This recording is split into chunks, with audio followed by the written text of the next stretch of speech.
Hello friends, welcome to our channel. நாம இப்ப கேட்க போறது எழுத்தாளர் ரதி அவர்களின் ருத்ரனின் உயிர் ரோஜா கதையின் குரலாக நான் உங்கள் ஸ்ரீ. வாங்க கதைக்குள்ள போகலாம்.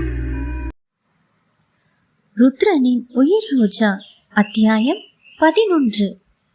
அவர்கள் அமர்ந்திருந்த இடத்திற்கு பக்கத்தில் தான் காரை நிறுத்தி இருந்தான் தேவ். காரில் தண்ணீர் இருக்கும் ஞாபகம் வர காரை திறந்து தண்ணீர் எடுத்துக்கொண்டு வந்த நேரம் ரோஜாவிடம் ரவுடிகள் வம்பு எழுப்பதை பார்த்து விட்டான் தேவ். ரவுடிகள் ரோஜாவின் கையை பிடிக்கவும் தேவ் அந்த இடத்திற்கு வரவும் சரியாக இருந்தது. இதை பார்த்து கொண்டிருந்த தேவ் கொஞ்சம் கொஞ்சமாக தன் மனிதத்துவத்தை மறந்து மிருகமாக மாறிக்கொண்டு இருந்தான்.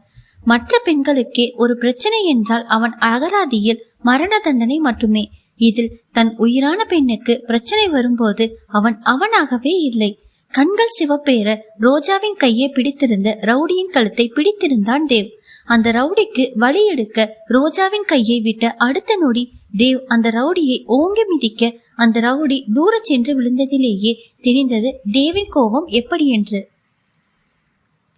ரோஜா ஒரு நிமிடம் தேவை உற்று நோக்க ரத்தம் சிவப்பேறிய கண்களுடன் அவனை பார்க்கவே சிறிது பயமாக இருந்தது ரோஜாவிற்கு. அன்று கலவரத்தில் பார்த்த அதே தேவை இன்று மீண்டும் பார்த்தாள். ஆனால் இது எதையும் அறியாதவன் அவர்கள் ஒவ்வொருவரையும் துவம்சம் செய்து கொண்டே இருந்தான். அவன் ஒவ்வொருவரையும் அடிக்கும் பொழுது மிக கொடூரமாக துன்புறுத்த ரோஜாவிற்கு ரவுடிகளை நினைத்து சிறிது பாவமாகத்தான் இருந்தது. ருத்ரா வேண்டாம், ருத்ரா போதும், விட்டு விடுங்க, நம்ம போயிடலாம் என ரோஜா சொல்லி கொண்டிருக்க அவன் காதில் அவள் கூறியது எதுவும் விழவே இல்லை. அவன் எண்ணமெல்லாம் இந்நேரம் தான் மட்டும் தாமதமாக வந்திருந்தால் ரோஜாவின் நிலை என்னவாக இருக்கும் என்பதிலேயே இருந்தது. தேவிடம் அடிவாங்கும் ரவுடிகள் ஒன்றும் உத்தமர்கள் இல்லை. பல கொள்ளைகள், பெண்களை கற்பழிப்பு என அனைத்தையும் செய்தவர்கள். தேவிடம் அடிவாங்கியவர்கள் இனிமேல் நம்மால் முடியாது என முடிவெடுத்து ஒவ்வொருவராக பயத்தில் ஓடிக்கொண்டு இருந்தனர். இறுதியாக இருந்த ஒருவன் மட்டும் கீழே கிடந்த காலியான பீர் பாட்டிலை எடுத்து அருகில் இருந்த கல்லில் உடைத்து ரோஜாவின் அருகில் சென்று அந்த கூர்மையான பாட்டிலை அவள் கழுத்தில் வைத்தான். இதை சற்றும் எதிர்பார்க்காத ரோஜாவும் தேவும் அதிர்ச்சி அடைந்தனர். ரோஜாவை விட தேவுக்கு தன் உயிரே தன்னிடம் இல்லை. அந்த ரவுடிகளினால் அவளுக்கு எதுவும் ஆபத்து வந்துவிடுமோ என பயந்து இதுவரை யார் முன்பும் அடிபணியாதவன் முதன் முறையாக அந்த ரவுடியின் முன்னால் மண்டியிட்டு தயவு செய்து அவளை விட்டுவிடு, அவளுக்கு ஏதாவது ஆனால் என்னால் தாங்க முடியாது, உனக்கு ஏதாவது செய்ய வேண்டும் என்றால் என்னை என்ன வேண்டுமானாலும் செய்து கொள் என அவன் அந்த ரவுடியுடன் கெஞ்சி கொண்டு இருக்க அந்த ரவுடியோ என்னை இவளுக்காகத்தானே அடிச்ச, இவளை சாகடிச்சாதான் ஏன் மனசு ஆறும் என சத்தமாக சிரிக்க இதற்கு மேல் அவனிடம் கெஞ்சி கொண்டிருந்தால் எதுவும் ஆக போவதில்லை. தன்னை பற்றி ரோஜாவுக்கு தெரிந்தாலும் பரவாயில்லை, அவளுக்கு மட்டும் எதுவும் ஆகக்கூடாது என எண்ணி தன் முதுகுக்கு பின்னால் ஒளித்து வைத்திருந்த துப்பாக்கியை எடுத்து அவன் நெற்றியில் வைத்து சுட்டுவிடலாம் என முடிவெடுத்தவன் அடுத்த நிமிடம் தேவ் துப்பாக்கி எடுப்பதற்கு முன்பே அந்த ரவுடியின் தலையில் புல்லட் இறங்க அங்கே தன் முகத்தை துணியால் மூடியிருந்த ஒருவன் அந்த ரவுடியின் பின்மண்டையில் சுட்டுவிட்டு வேகமாக அந்த இடத்தை விட்டு ஓடி சென்றான். அந்த ரவுடியின் கையில் இருந்த கூர்மையான ஆயுதம் கையிலிருந்து கீழே விழுந்தது. அந்த ரவுடியும் கீழே சரிந்து விழுந்து இறந்தான். இதை நேரில் பார்த்த ரோஜா அதிர்ச்சியில் அப்படியே உறைந்து நிற்க தேவ் ஓடி சென்று ரோஜாவை காற்று கூட புகுந்து விட முடியாத அளவிற்கு கட்டி அணைத்து கொண்டான். ரோஜா, உனக்கு ஒன்றுமாகவில்லையே என பதறி கேட்டுக்கொண்டே அவளை மேலும் மேலும் தனக்குள் புதைத்து கொண்டான். சுய நினைவுக்கு வந்த ரோஜாவும் தேவை இறுக்கமாக அணைத்து கொண்டாள். எனக்கு பயமாக இருக்கிறது ருத்ரா, இந்த ரவுடியை சுட்டது யாரு என அவள் கேட்டுக்கொண்டே அவன் மீதே மயங்கி சரிந்தாள். உணர்ச்சியற்றவனாக அவளை தன் கைகளில் ஏந்து கொண்டு காரை நோக்கி நடந்தான். ரோஜா சிறிது நேரத்தில் கண் விழிக்க புதியதாக ஒரு இடத்தில் இருப்பது போல் உணர்ந்தாள். ஆம், தற்போது தேவ் வசிக்கும் வீடுதான் அது. அவள் தடுமாறி எந்திரிக்க அவளை பார்த்து கொண்டிருந்த தேவ் அவளை தாங்கி பிடித்தான். ருத்ரா, இது யார் வீடு என மயக்கத்தோடு கேட்க இது ஏன் வீடுதான் ரோஜா என தேவ் கூறினான். அந்த ரவுடியை சுட்டது யாரு? எனக்கு ரொம்ப பயமா இருக்கு ருத்ரா. அந்த ரவுடி தப்பானவன் தான், இல்லைன்னு சொல்ல. ஆனா அந்த ரவுடிய ஒருத்தர் சுட்டதும் என் உயிரே என்கிட்ட இல்ல ருத்ரா, ஒரு உயிர் என் கண் முன்னாடியே போச்சே என அவள் விசும்பி அழ அவளை எந்த விதத்திலும் சிறிது நேரம் அவன் தடுக்கவே இல்லை. ஏனென்றால் இதை செய்ததே அவனினால் தான் என்று அவளுக்கு தெரிந்தால் என்னவாகும்? இன்னும் சொல்ல போனால் நானுமே அப்படித்தானே எப்படி அவளிடம் கூறுவேன்? அப்படியே என்னை பற்றி உண்மைகளை சொன்னால் அவள் என்னை விட்டு மொத்தமாக சென்று விடுவாளே. அவன் மனசாட்சி அவனை மீண்டும் மீண்டும் கேள்வி கேட்டது. அவள் உயிருக்கு ஆபத்து என்கின்ற போது தன்னையும் மறந்து தான் சுட்டு விடலாம் என நினைத்த போது அப்பொழுதுதான் அந்த ரவுடியின் பின்னால் தீரன் இருக்க கொஞ்சமும் தயங்காமல் தீரன் அந்த ரவுடியை சுட்டுவிட்டான். அவன் முகத்தை மூடியிருந்த போதும் தேவிற்கு நன்றாகவே தெரியும் அது தீரன் தான் என்று. தீரன் மட்டும் அந்த நேரத்தில் சரியாக வந்து சுடாமல் இருந்திருந்தால் இந்நேரம் இவளை காப்பாற்றுவதற்காக நானே அந்த ரவுடியை சாகடித்து இருப்பேன். அது மட்டும் நடந்திருந்தால் இந்நேரம் ரோஜா எப்படி என்னோடு பேசிக் கொண்டிருக்க மாட்டாளே என அவன் மனசாட்சி கேள்வி கேட்டுக்கொண்டே தீரனுக்கு நன்றி கூறியது. சுய நினைவுக்கு வந்த தேவ், பிளீஸ் ரோஜா அழாதே, அவனே ஒரு கெட்டவன், அவனை பிடிக்காதவன் எவனோதான் சுட்டு கொண்டிருப்பான் என்று சமாதானம் செய்தான். இதோட மறந்துவிடு ரோஜா, இனிமே இதை பத்தி எல்லாம் நினைக்காத, உன் படிப்பு வீணாக்கிடும் என அவளை அதிலிருந்து விடுபட செய்ய வேண்டும் என அப்போதைக்கு சமாதானம் செய்து கொண்டு இருந்தான். ரோஜாவும் அவனின் வார்த்தையில் சமாதானமானவள். இப்பொழுதுதான் ரோஜா பதறி போனாள். நான் வந்து இவ்வளவு நேரம் ஆகிவிட்டதே, மேரியம்மா என்ன தேடுவாங்க, நான் இப்போதே போகணும் என கூற தேவ் அவளிடம் வந்து, ரோஜா ஏனோ என் மனசு சரியில்லை, இப்படி கேக்குறேன்னு என்ன தவறா நினைக்காத, இன்னைக்கு மட்டும் என் பக்கத்துல இருக்கியா என உண்மையாகவே அவன் மனதில் ஏற்பட்ட குழப்பங்களுக்கு தீர்வு ஏற்படுவதற்காக அவளை இருக்க சொல்ல அவளுக்குமே அவன் அருகில் இருந்தால் சற்று நன்றாகத்தான் இருக்கும் என தோன்றியது. அவன் கேட்டதும் மறுக்காமல் சரி என தலையாட்டினாள். தனது போனை எடுத்து மேரியம்மாவிற்கு கால் செய்து, மேரியம்மா என்னை இன்னைக்கு ஒரு நாள் மட்டும் கீர்த்தி அவளோட தங்க சொல்றா, இன்னும் 2-3 நாட்கள்ல பரீட்சை வர இருக்கு, அதனால என்னோட சேர்ந்து பறிக்கணும்னு ஆசைப்படுறா என முதல் முறையாக பொய் சொன்னாள் அவள். மேரியம்மா அதற்கு எந்த ஆட்சேபனையும் தெரிவிக்கவில்லை. இதை கேட்க, ஏன் தயங்கிறாய் ரோஜா, நல்லபடியா இருந்துட்டு வா என மேரியம்மா உத்தரவு கொடுக்க அவளும் சந்தோஷமாக போனை கட் செய்தாள். இதை கேட்டுக்கொண்டிருந்த தேவும் சிரித்தான். என் கூட தனியா இருக்க உனக்கு பயமா இல்லையா? என்னதான் இருந்தாலும் நான் ஒரு ஆம்பளை, உன்னை ஏதோ செஞ்சிடுவேன்னு என் மேல உனக்கு பயம் வரலையா என ரோஜாவின் கண்களை பார்த்து கேட்க, நீங்கள் என்ன ஏதாவது செய்ய வேணும்னா நாம் தினமும் இரவுல உங்க கூட பஸ்ஸில் தனியா தான் 15 நிமிஷம் வர்றேன், அதை பயன்படுத்தி நீங்க ஏதாவது செஞ்சிருக்கலாம். நீங்க ஒரு முறை கூட என்ன தவற பார்த்ததே கிடையாதே, அதனாலதான் எனக்கு உங்க மேல நம்பிக்கை கூடுதலா இருக்கு என ரோஜா சொல்லி முடிக்க, அடிப்பாவி என்ன நீ இவ்ளோ நம்புறியா? யாரடி சொன்னது உன்னை நான் தப்பா பாக்கலன்னு? என் வாழ்க்கையிலேயே உன்னைய மட்டும் தாண்டி நான் தப்பா பார்த்ததே. தினமும் என்ன எவ்வளவு கண்ட்ரோல் செஞ்சுட்டு வருவேன் தெரியுமா? ஒவ்வொரு நாளும் என் ஆன்மை உன் கூட மட்டும் தாண்டி இருக்கணும்னு ஆசைப்படுது என அவன் மனதுக்குள் நினைத்து சிரித்து கொண்டான். சரி ரோஜா, இப்பவே நேரம் ஆயிடுச்சு, வா 2 பேரும் சாப்பிட்டு தூங்கலாம், அப்போதுதான் காலையில சீக்கிரமா எந்திரிச்சு அவங்கவுங்க வேலையை பார்க்க முடியும் என கூறினான். இருவரும் சேர்ந்து சாப்பிட்டு விட்டு தூங்க சென்றனர். அந்த வீட்டில் ஒரு அறைதான் இருந்தது. ரோஜா தேவை பார்த்து, நீங்க மேல படுத்துக்கோங்க, நான் கீழே படுத்துக்கிறேன் என கூற, நீ மேல படுத்துக்கோ, நான் கீழே படுத்துக்கிறேன், தினமும் நான் கீழே தான் படுப்பேன் என அவளை மேலே படுக்க வைப்பதற்காக போய் கூறினான் தேவ். நான் சொன்னா நீ கேப்பதானே, கட்டளை படுத்துக்கோ என கட்டளையாக கூறினான் தேவ்.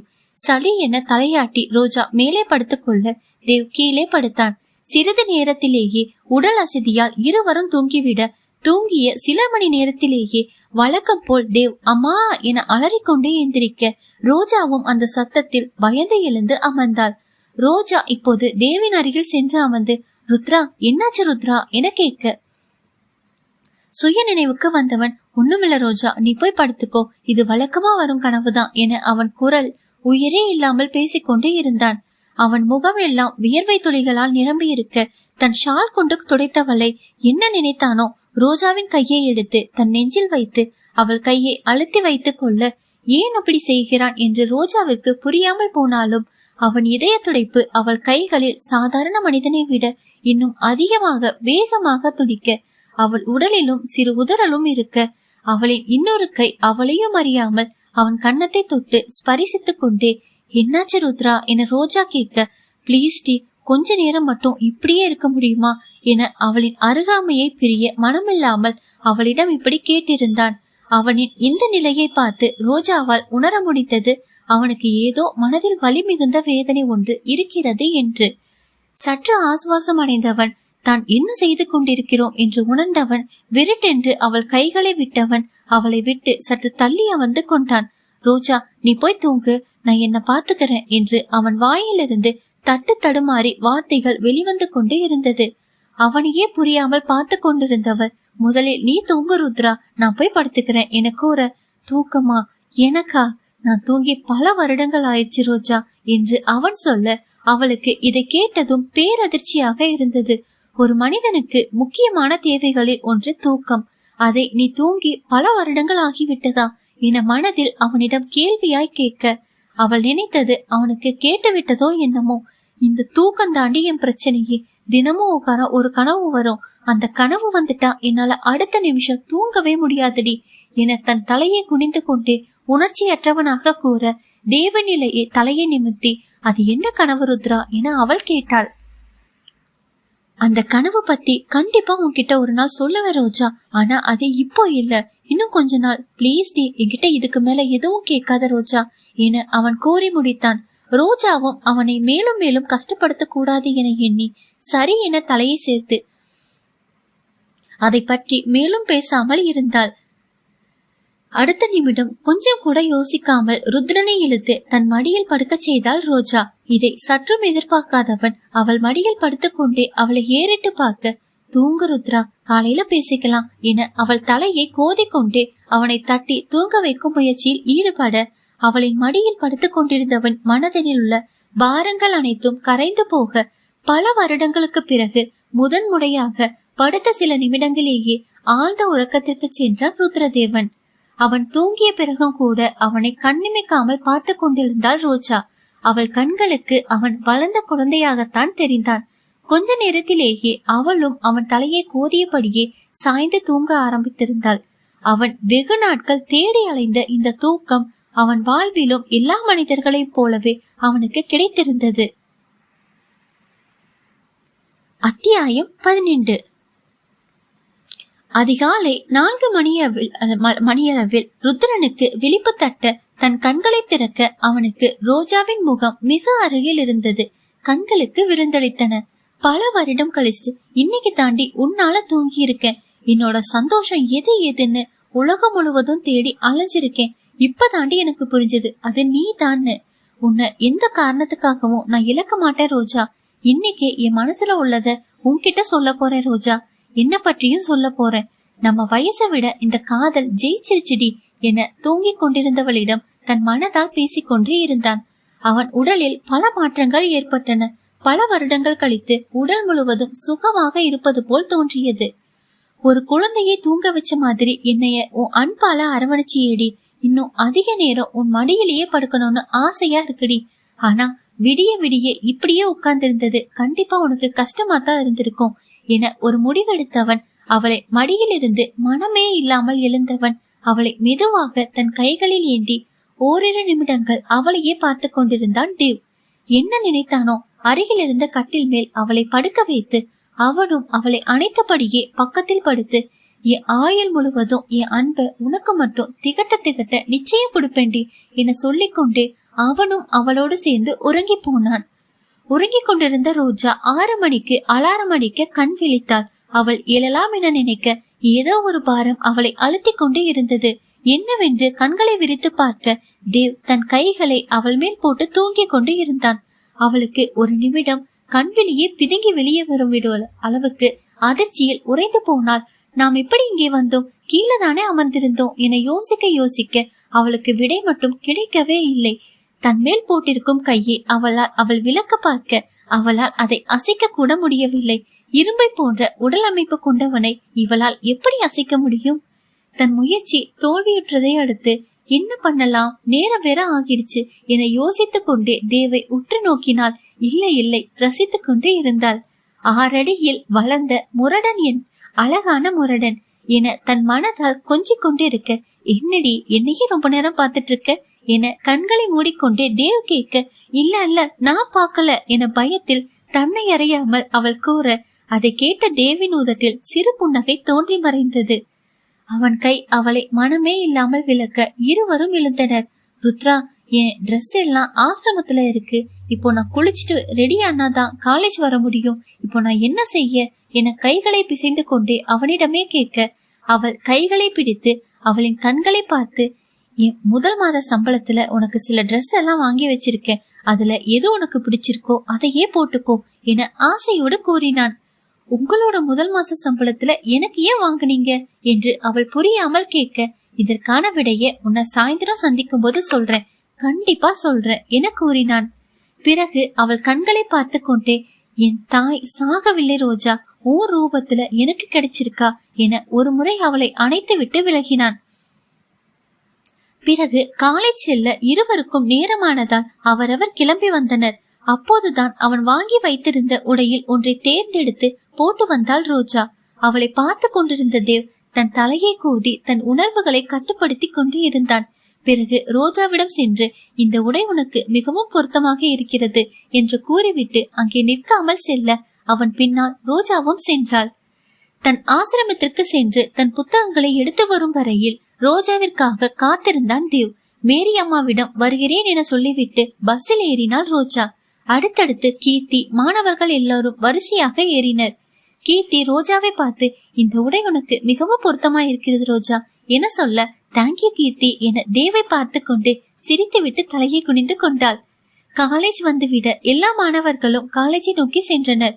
ரோஜாவிற்கு மட்டும் எப்போதுதான் என்று காலேஜ் முடியும் என்று இருந்தது.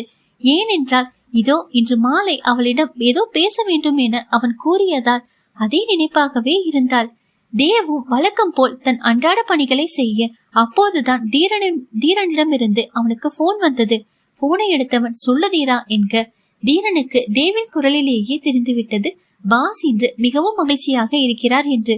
இதுவரை அவன் குரலில் இவ்வளவு மகிழ்ச்சியை அவன் கேட்டதே இல்லை. ஆனால் தீரன் தான் மகிழ்ச்சியாக இல்லை. தேவ் கேட்ட அடுத்த கேள்வி, தீரா நீ எப்படி நேற்று இரவு நாங்கள் இருந்த இடத்துக்கு வந்து அவனை சரியான நேரத்துக்கு சுட்ட என்று கேட்க, அண்ணா என தயங்கிக் கொண்டே பேச, தேவின் முகம் செந்தனலாய் மாறி, என்ன பிரச்சனை தீரா என தீரனிடம் கேட்க, அண்ணா உங்களை நேரில் சந்திக்க வேண்டும், இதை மட்டும்தான் தீரன் தேவிடம் கூறினான். நம்ம இடத்திற்கு வந்துரு என சொல்லிவிட்டு காலை கட் செய்தான். காலேஜ் முடிந்து அனைவரும் பஸ்ஸை நோக்கி சென்று கொண்டு இருந்தனர். ரோஜாவின் மனதில் இனம் புரியாத ஒரு ஆனந்தம் குடிக்கொண்டது. நேற்று நடந்தவை எல்லாம் நினைத்து பார்த்து கொண்டு இருந்தாள். அதையெல்லாம் நினைக்க நினைக்க அவள் மனது சந்தோஷத்தில் துள்ளி குதித்தது. கண்டிப்பாக ருத்ரனும் என்னை விரும்புகிறார், அதனால்தான் நேற்று என்னிடம் மிகவும் நெருப்பமாக இருக்க ஆசை கொண்டார். இன்று இதை பற்றித்தான் என்னிடம் பேச போகிறார், என்னை விரும்புவதாக சொல்ல போகிறார் என மனதில் அவளை ஆசை கொள்ள, அவளின் நலனுக்காக மட்டுமே பேசக்கூடாததை பேச போகிறான் என்று அவள் அறியவில்லை. பஸ்ஸில் எல்லா மாணவர்களும் ஏற டிரைவர் சீட்டில் யாரையும் காணவில்லை. இத்தனை மாதங்களில் இதுபோல் இதுவரை நடந்ததில்லை. அவர்கள் வரும் முன்னே அங்கே தேவ் ரெடியாக அமர்ந்திருப்பான். இன்று ஏனோ பெரிய மாற்றமாக அமைந்தது.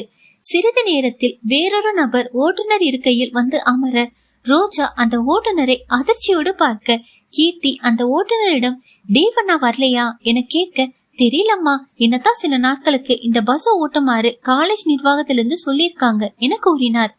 மற்ற மாணவர்களுக்கு அது சாதாரணமாக இருந்தாலும் ரோஜாவிற்கு மனதில் மிகப்பெரிய தாக்கத்தை உருவாக்கியது.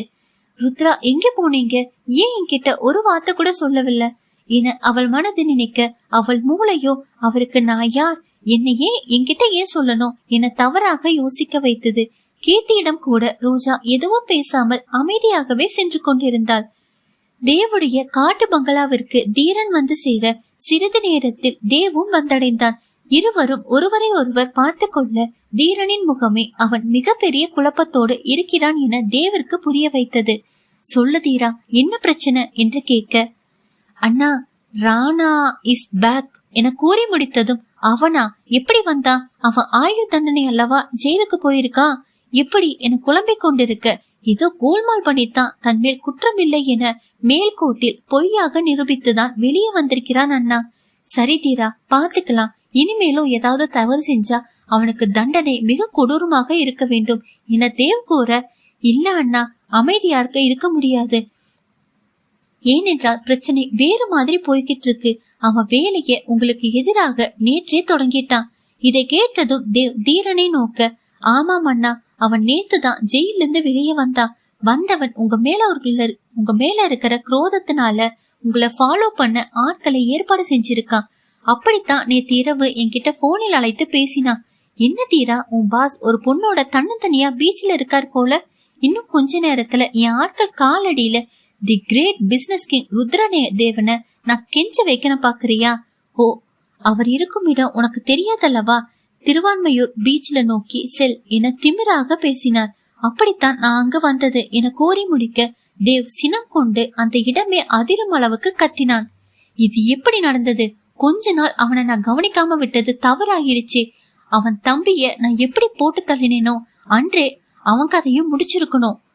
நீ அவனை ஜெயிலுக்கு அனுப்பிடலாம் பாஸ்னு சொன்னதாலதான் நான் அவனை உயிரோடு விட்டேன். அது தவறுன்னு இப்போ எனக்கு புரியுது என தேவ் கூற தீரனுக்கும் அவன் அன்று எடுத்த முடிவது தவறு என்று தோன்றியது. அவன் தம்பி விக்ரம் மிகவும் கொடியவன். 6 வயது பெண் குழந்தையை சிறு குழந்தை என்று கூட பார்க்காமல் தூக்கி வந்து மிக கொடூரமாக நாசம் செய்து சாகடித்து விட்டான். இப்படி பல பேரை கொன்று குவிக்க அதை கேள்விப்பட்டுதான் தேவ் தன் கையாலேயே விக்ரமை வேதனைப்படுத்தி சாகடித்தான். இந்த விஷயம் கேள்விப்பட்டு அவன் அண்ணன் தேவிடம் ஆக்ரோஷமாக என் தம்பியை கொன்று விட்டாய், உன்னை சும்மா விட மாட்டேன் என்றான். இவனும் தவறானவதானே, இவனையும் கொன்று விடலாம் என்றுதான் முதலில் தேவ் நினைத்தான். ஆனால் தீரன் தான் தேவிடம் இவன் நிறைய தவறுகள் செய்திருக்கிறான் அண்ணா, நான் இல்லை என்று சொல்லவில்லை.